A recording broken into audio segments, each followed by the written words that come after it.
Київ, Харків, Львів, Дніпро, Житомир, Одеса, Хмельницький, Запоріжжя, Рівне, and other peaceful Ukrainian cities, which are far from the front line, were under a massive enemy missile attacks on October the 10th. After the terrorist attacks, target of which was civilian and critical infrastructure, Kyiv has focused its efforts on negotiating the transfer of air defense assets from the international partners. What has been announced and what we are seeing now, the deliveries of weapons are accelerating. This is an Iris-T anti-aircraft missile system. This is a very good system with a medium range, which can operate very quickly and take part in the air defense system. Even the delivery of only one Iris-T will play a certain role. At least our system will learn how to work with this complex already in the general process. We have a confirmation of Norwegian advanced surface-to-air missile system deliveries of at least 2 complexes. This is approximately the same complex as the German Iris-T. This American-Norwegian system strikes on the same positions, with a height of more than 20 kilometers and a range in the region of 40 kilometers.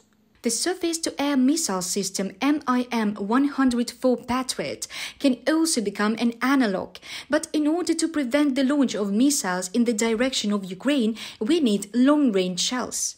We need systems like the Tomahawk land attack missile system with a range of 2,500 kilometers, so that we can reach ships, for example, that are carriers of the same caliber cruise missiles and submarines in the surface positions when they are being charged. We can reach them, and of course to reach the airfields on which the Tupolev Tu-95 Bear, Tupolev Tu-160 Blackjack and Tupolev Tu-22 Blinder are based, which are carriers of the missiles that bother us.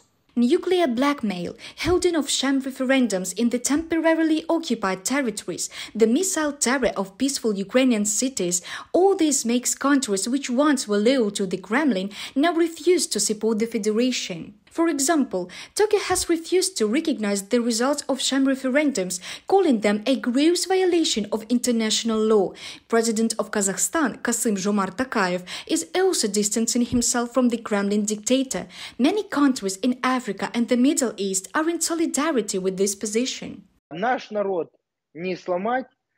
Our people cannot be broken, the military-political leadership of the country cannot be broken, and our soldiers cannot be broken even more so. They show heroic courage, heroic professionalism, and an example to many armies in the world how to defend their country, and so on. The Western coalition did not fall apart, no negotiations, so all goals failed, except for internal political and internal propaganda goals. With the missile strikes on peaceful cities of Ukraine, Russia cannot spread panic among the civilians and cause a split in the military-political leadership of Ukraine and the Western anti-Putin coalition. Each step of the Kremlin only increases the volume of supplies of the military equipment to Kyiv, which means that Russia brings the victory of the armed forces of Ukraine closer, experts say. India and China are definitely not denying Russia. These are global economies that do not want to spoil their relations with global financial centers. But this does not mean that they will not have their own benefit from Russia. So to speak, China is the largest economy in the world. Not just an economy, but an energy-intensive economy. That is, it needs a lot of energy resources for their large global factory to work without interruption, to grow and so on. It is clear that the cheaper they buy a lot of energy resources from the Russians, the better off they will be. However, China and India have made it clear multiple times. They do not support the war. Also, experts say Putin is counting on a protracted conflict, which he believes will lead to war fatigue and an increase in energy prices.